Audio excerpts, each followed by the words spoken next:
Bonjour et bienvenue sur la chaîne Mysticé Fibrae. Mysticé Fibrae, c'est ma chaîne. Moi c'est Pauline et je vous retrouve aujourd'hui pour ce 29e, je crois bien, jour de Vlogtober.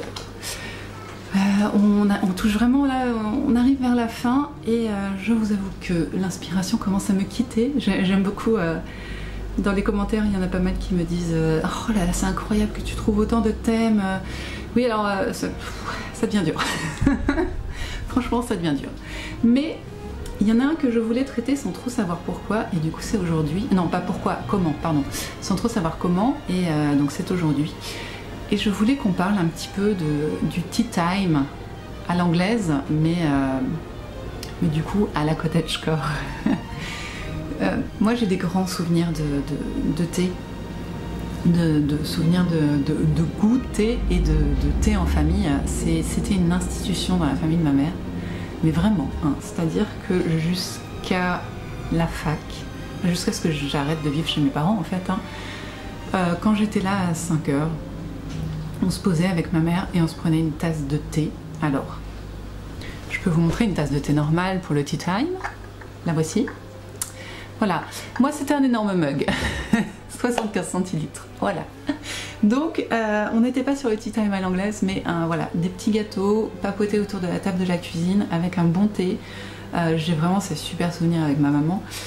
Et... et c'était ouais, c'est des très bons souvenirs et j'aimerais bien perpétuer ça aussi avec mes enfants et puis partager le tea time parce que c'est un super souvenir que j'ai. Et donc voilà, quel plaisir de prendre le temps de se poser pour le goûter en famille ou entre amis et de discuter devant une tasse de thé fumant en goûtant de délicieuses pâtisseries. Voilà, c'était ça. Pour moi c'est ça le tea time, c'est ce petit moment suspendu. Souvent le week-end, hein, parce que bah, la vie étant ce qu'elle est, on n'a parfois pas le temps autrement que le week-end, mais ce moment où on sort sa plus belle vaisselle, ses tasses, ses coupelles, sa théière un petit peu décorée, ses ouvrages de broderie, de patchwork, et qu'on prend le temps ensemble. Je me propose du coup de vous montrer un petit peu juste mon service. Oh, j'ai oublié le couvercle de la théière, je vais aller chercher le couvercle quand même. Mon service, vous donner des inspirations de choses que vous pourriez préparer pour le tea time et puis vous donner envie de préparer un bon tea time pour vous et vos enfants pendant les vacances ou avec vos amis, pardon, hein, si vous n'avez pas d'enfants, excusez-moi. Et voilà, de prendre le temps de partager un bon tea time à l'anglaise avec votre famille. Donc, je vais chercher un petit couvercle et puis on va parler pâtisserie, on va parler thé, on va parler voilà, belle vaisselle. Pour commencer, on peut parler... Je sens que les enfants vont venir. Non, on peut parler vaisselle parce que quand on voit les tea time, souvent on pense à la jolie porcelaine qu'on sort, dans laquelle on met le thé, c'est tout bien. Donc il y a peu, j'ai investi dans des jolies tasses avec soucoupe parce que je n'en avais pas. Donc je vais vous le montrer, mais mon premier investissement, tout ça c'est des Chines, hein. De la Chine, des Chines, c'est chiné quoi. C'était cette théière que j'aime tellement, qui est tellement bien pour l'automne, je trouve. Elle a vraiment des couleurs automnales avec des feuilles, des fleurs, je l'adore. C'est vraiment mon petit bijou. Elle n'est pas toute jeune, vous voyez, on a l'or est parti à certains endroits, mais je l'aime, c'est vraiment, je l'avais trouvée chez un antiquaire et j'avais craqué sur elle. Et mine de rien, trouver une théière, et bah c'est pas simple. Les cafetières, ça, il y en a. Je sais pas qui achetait des cafetières à l'époque, mais clairement, faut arrêter. Alors que les théières, ou alors les gens les gardent, je ne sais pas. Dites-moi ce que vous en pensez. Du coup, voici ma théière et j'ai trouvé sur Vinted il y a peu des tasses et coupelles qui vont plutôt bien avec, je trouve. Vous voyez? Je trouve que les deux ensemble, si on fait comme ça, les deux ensemble sont faits pour vivre ensemble. Donc j'ai deux tasses et coupelles pour un petit tea time en amoureux que je sors parfois le week-end. Du coup, une fois qu'on a la théière, la coupelle, on peut peut-être remplir la tasse de thé et pour ça je vais vous proposer certaines pistes comment on dit? Je sais pas comment on dit, d'entreprises qui vendent du thé. Je sais pas oui. Je sais pas le nom, je suis désolée. décidément. Donc de revendeurs de thé qui, moi, me plaisent et qui peut-être vous donneront envie de les découvrir, donc allons-y. Il y en a plusieurs. Moi, mon petit chouchou, parce qu'il est à côté de chez moi et que... Enfin, pas à côté de chez moi, il est dans la grande ville, pas loin de chez moi, mais c'est... Par rapport à d'autres, c'est proche. Ça va être Étienne. Étienne, c'est des cafés qui ont poussé, on va dire. Il y a de cela presque 10 ans maintenant. Ça a commencé il y a à peu près 10 ans. On en trouve dans toute la France. Ils servent des cafés, Enfin, c'est un peu un équivalent de... Je sais même plus le nom, tiens. De Starbucks, mais un peu plus de qualité dans le café quand même. Et ils proposent aussi des thés en vrac à vendre. Et bah, du coup, comme c'est les plus proches de chez moi et qu'on adore aller avec les enfants, leur prendre des petits goûters là-bas, bah, forcément j'ai plus le choix, j'ai plus goûté ces thés-là. Du coup, bah, je ne saurais que vous recommander Étienne, qui est littéralement mon thé du matin, parce que le matin, je ne peux pas démarrer ma journée sans mon Earl Grey fleur bleue. C'est ça. La bergamote, c'est la vie. Soyons très clair, la bergamote, c'est la vie.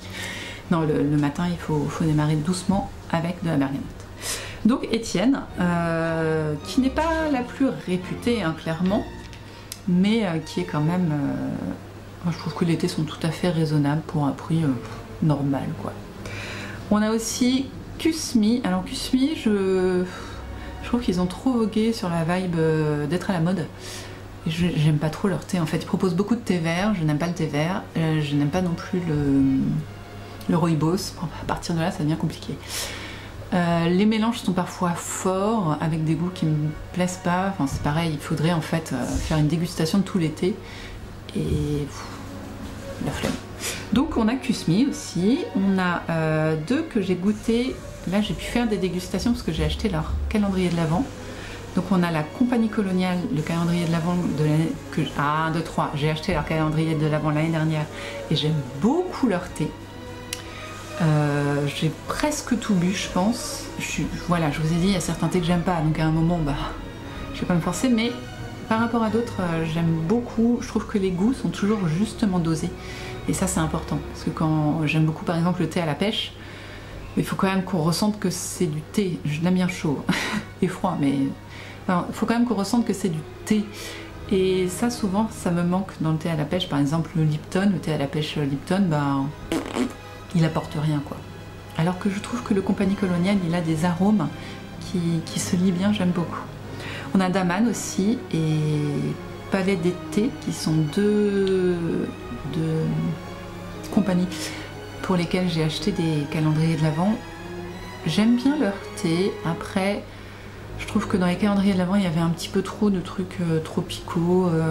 Alors déjà, quelqu'un peut-il m'expliquer, s'il vous plaît, pourquoi, quand on pense à Noël ou à thé de Noël, on nous met de la cerise? C'est quoi le concept en fait? Il n'y a pas de cerise à Noël, on est d'accord? Pourquoi? J'aime pas la cerise. Donc, bon, je comprends pas le concept du thé à la cerise à Noël. Tous les thés de Noël, là même chez Étienne, à partir du moment où ils nous font un thé de Noël, ils nous mettent de la cerise dedans, ça n'a aucun intérêt. Bon, sauf pour ceux qui aiment. Si vous aimez, je ne vous en veux pas. Mais moi, c'est pas mon cas, quoi. Donc, bon.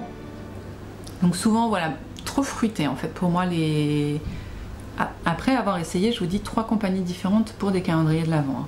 D'ailleurs, si vous avez décidé pour le calendrier 2023, j'ai pas encore commandé mon calendrier de thé. Si vous avez des autres que Compagnie Coloniale, Daman ou Palais d'été, vous me dites s'il vous plaît, et qui sont encore en vente en l'occurrence, sinon ça ne sert à rien, parce que je veux bien découvrir encore de nouvelles compagnies. Je trouve ça super de découvrir en calendrier de l'Avent des thés qu'on ne connaît pas. Voilà, petit appel, bouteille à la mer, tout ça. Donc ça, je vous ai dit, Palais d'été, ok. On a aussi les Yogi Tea, qui sont pas mal du tout. Je trouve que les... Alors, pas tous... le problème, c'est que c'est des thés ayurvédiques, donc fort en épices. Et parfois, bah, un peu trop. J'ai un souvenir, c'est quoi? C'est le chai. Wow. Il est un peu trop fort. Je sais pas quelle épice est trop dosée pour moi. J'en avais acheté tout un paquet parce que j'adore le thé de chai de chez justement Étienne. Et là, j'ai fait ah non, non, non, non, non, non, non, c'est pas possible. Donc il traîne depuis un an dans ma boîte à thé. Mais c'est un très bon, une très bonne alternative, je trouve, sur du thé par rapport à du thé en vrac. C'est pas si cher, le thé est de bonne qualité, donc c'est pas mal. Et à part, je voulais quand même revenir sur une marque que je connais depuis seulement 6 mois, mais que j'ai vraiment goûté uniquement ce mois-ci en fait, et c'est les Potions de Merlin. Alors les Potions de Merlin, c'est une petite boutique près de Brocéliande, alors je sais pas du coup si c'est en Ille-et-Vilaine ou l'autre, bon, près de Brocéliande, en Bretagne, ça c'est sûr. Qui propose du thé, des mélanges de thé, des mélanges de tisane, des vrais mélanges d'herbes qu'ils font eux-mêmes. Et surtout, le petit plus, voire l'énorme plus qu'ils proposent, c'est que chaque thé, chaque création est entourée de magie et d'une histoire. C'est-à-dire que c'est pas comme un thé ayurvédique où on sait que telle plante va faire ça sur telle partie du corps entre guillemets. Non, là c'est plutôt par la magie, je parle de magie d'imaginaire, la magie de l'imaginaire, c'est ça. Et donc quand on reçoit leur thé, dedans on a aussi une jolie petite enveloppe avec un cachet à la cire, mon nom, un petit mot à la main derrière. Et à l'intérieur nous avons une lettre de remerciement, j'adore parce que ça fait très parchemin. L'univers dans les Potions de Merlin est incroyable. Et chaque thé est accompagné d'une carte qui précise d'un côté le thé, mais de l'autre côté, on a une histoire qui illustre le thé. Et ça, je trouve ça fou. Je trouve que c'est incroyable de créer comme ça une histoire pour chaque thé. C'est juste magnifique. Vous voyez, j'ai commencé à boire les thés, mais j'ai gardé précieusement ces petites cartes postales finalement, parce que c'est juste fou. Je trouve que ce concept est super et les thés en plus sont super bons. Donc franchement, et c'est pas ce qu'on trouve partout. C'est vraiment réfléchi sur la période, c'est réfléchi sur le... comment on dit, la saisonnalité, sur où trouver ces herbes. Enfin franchement, voilà, le travail est incroyable. Voilà, n'hésitez pas à aller jeter un coup d'œil parce que franchement j'adore. Voilà. Merci les Potions de Merlin. Voilà, donc ça c'était la partie thé, c'est tout ce que je peux vous conseiller entre guillemets, en tout cas mes avis sur les différentes compagnies de thé que je connais. Il n'y en a pas tant que ça, et surtout encore une fois, n'hésitez pas à m'en conseiller, surtout s'ils vendent en ligne et qu'ils font un calendrier de l'avant. Alors voilà, s'ils font un calendrier de l'avant en ligne, je veux, dites-moi. Ensuite, le tea time, c'est des gâteaux, c'est des pâtisseries, c'est des trucs pour grignoter.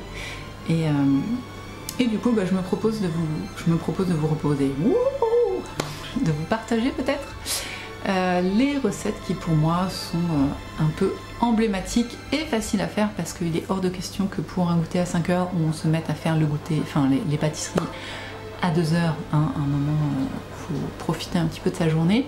Donc on va parler des recettes faciles à faire, rapides à faire, qui font leur petit effet ou qui se conservent, parce que bah, mine de rien, quand on commence à faire 6 gâteaux, bah, va falloir qu'on les partage. Enfin, ça se garde pour pouvoir les manger plus tard. Voilà, on va dire. Alors, déjà, si vous connaissez ma chaîne, vous savez qu'il y a quelques gâteaux que je fais souvent.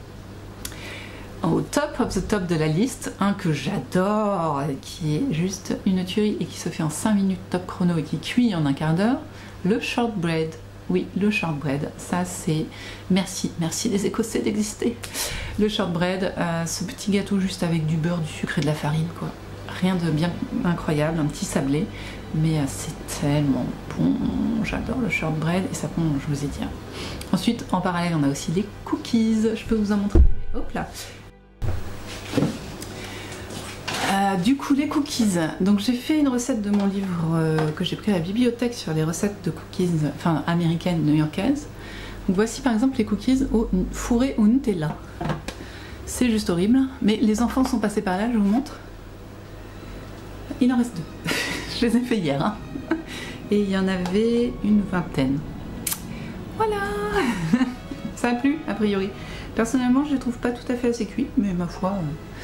c'est des sablés avec du Nutella à l'intérieur. Les enfants aiment. Donc les cookies, sinon les recettes normales de cookies avec les pépites de chocolat, c'est pareil, c'est un truc qui prend 10 minutes à faire. un quart d'heure de cuisson. Je crois que le plus long c'est quand même de mouler le cookies en boule et de le mettre sur la plaque. Vraiment. Donc n'hésitez pas. Une recette qui a son petit effet et qui est vraiment pas compliquée à faire, un roulé à la confiture.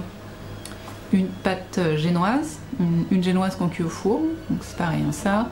À partir du moment où vous avez un robot, je pense que la génoise il faut 5 minutes pour la faire. 10 minutes de cuisson. Le plus complexe dans le roulé à la confiture, c'est un petit tips que j'ai vu sûrement dans une émission ou que j'ai lu, je ne sais plus. Vous humidifiez un torchon. Moi je ne l'humidifie pas, je le passe sous l'eau et puis je le presse après, il est vraiment très humide. Vous démoulez votre pâte, votre génoise sur le torchon, comme ça le torchon est humide et ça permet à ce que la pâte ne s'assèche pas tout de suite et que l'humidité de la pâte n'aille pas dans le torchon. Et donc qu'elle s'assèche, hein, vous comprenez le concept. Rapidement, hein, faut pas laisser ça pendant trop longtemps parce que sinon c'est pas joli. On met la confiture. Oh, je mets bien un demi-pot, facile, voir les 3/4 d'un pot. Après on roule. Alors j'ai du mal à rouler serré parce qu'après ça casse tout et je trouve pas ça joli, donc moi je roule pas très serré. Mais suivant vos qualités de cuisinière, il y a moyen que vous rouliez plus serré que moi. Et c'est fini. On le dépose dans un plat un peu long. Rien à dire, rien à faire, c'est parfait. Un peu si vous avez de sucre glace dessus. Et voilà, c'est fait. Et ça, franchement, le côté effet quand on le sert à quelqu'un et le côté gustatif aussi et difficulté à faire, ça, vous avez tout gagné quoi. Alors là, un truc un peu plus long mais que j'associe énormément au tea time, c'est les scones. Oh là là, les scones, j'en ai goûté quand je suis allée en Irlande. J'avais 13 ans je pense. Oh, qu'est-ce que c'est bon les scones. J'ai jamais retrouvé une recette qui équivalait celle qu'on avait goûtée dans un bed and breakfast dans la campagne irlandaise. Ah, si vous avez une recette, la recette qui tue des scones, relativement facile à faire parce que j'aime pas passer des plombs en cuisine, même si, voilà. Les scones, j'adore. En plus on peut mettre des fruits secs dedans, du chocolat, on peut les faire nature, les couper en deux pour mettre de la confiture justement dedans, ou du beurre quand ils sortent du four et comme du beurre dessus. Oh, oh, j'aime les scones. Vous avez aussi différents gâteaux qu'on appelle, pas forcément gâteaux de voyage, mais des gâteaux compacts comme les cakes, les 4 quarts, le carrot cake. Bon, je vais pas revenir sur les carrot cake, hein, voilà. Différents muffins. Alors personnellement, je vous ai déjà dit, je n'aime pas les glaçages. C'est toujours trop sucré pour moi, ou trop chocolaté, ou trop. Donc moi, mes muffins sont toujours sans glaçage, mais c'est au choix. Qu'est-ce que j'ai là? Il y a Loki qui me regarde d'un psychopathe, il veut rentrer à la maison. Je finis avec vous. On peut aussi proposer tout bêtement, hein, pour le goûter, la confiture et le pain. Voilà, des tranches de pain avec de la confiture, ça marche toujours. Et moi, qu'est-ce que j'ai fait là? J'ai fait des crèmes aux œufs. Et à partir du moment où je fais des crèmes aux œufs pour la famille, ah, c'est pas celle-là, je fais de là des petites meringues. Voilà, rien de plus facile que des meringues. Là, je vous avoue, j'ai même pas pesé le sucre. J'avais 2 blancs d'œufs, j'ai pas pesé le sucre. Et là, il y en a pas mal qui ont déjà été mangés. La boîte était pleine. Donc avec 2 blancs d'œufs. J'ai trouvé, j'avais du mal, beaucoup de mal à Loki veut rentrer, hein, à les former. Et en fait, j'ai découvert des poches jetables avec juste le bout en fer que je conserve. Et du coup, bah, ça me permet d'avoir, ce soit beaucoup plus facile pour les former. Et franchement, elles sont toutes jolies. Non, je n'en mange pas parce que je suis en train de parler. Mais sinon, je vous jure, c'est que généralement, je l'aurais mangé. Et sinon, une autre chose qui peuvent être faites et présentées, c'est des granolas en barre. Pourquoi pas? Je la couperai plus petite dans ce moment-là, mais sinon, franchement, c'est une bonne idée. Donc, en gros, vous mettez vos petites pâtisseries préférées. Celles qui ont le plus de succès dans la famille, vous disposez ça sur la table, vous faites un bon thé bien fumant, vous prenez votre plus jolie vaisselle, vos travaux d'aiguille, parce que, hein, c'est normal, et puis je vous laisse pour profiter de ce thé. Songez que je vais profiter avec vous, dites-vous qu'à 17 h dimanche aujourd'hui, pendant que la vidéo sort, moi je me suis fait un thé, avec un bon goûter qui va avec, et mes travaux d'aiguille, voilà. Écoutez, profitez bien de ces nombreux tea time qui vont venir. J'espère que ce numéro vous aura plu, que je vous aurai donné surtout envie de vous préparer un bon tea time et de vous poser pour l'heure du goûter. Et nous, on se retrouve écoutez, demain pour l'avant-dernière vidéo. Ah, allez, à très vite, à demain.